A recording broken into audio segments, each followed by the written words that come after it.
પ્રતીક્ષા કરો.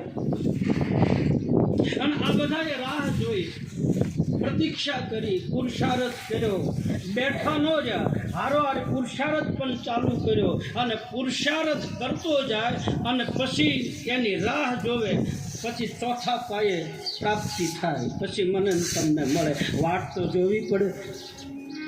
યુવાન વયમાં ભક્તિ કરી શબરીએ અને 80 વર્ષની સાધના થઈ અને ગુરુના વચન ઉપર ભરોસો રાખી અને શબરી બેઠી કે આજ આવશે, આજ આવશે, આજ આવશે.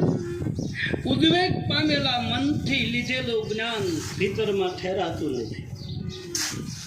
ભગવાન રાઘવ ને જાનકીજી કહે છે કે આપ મને કંઈ એવી નિશાની આપો કે હું રાહ જોઉં. અને ભગવાન રામના મુખમાંથી શબ્દો નીકળ્યા છે, એવા તમે રે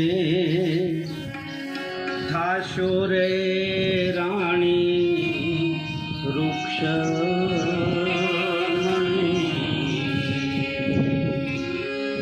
અને લક્ષ્મણ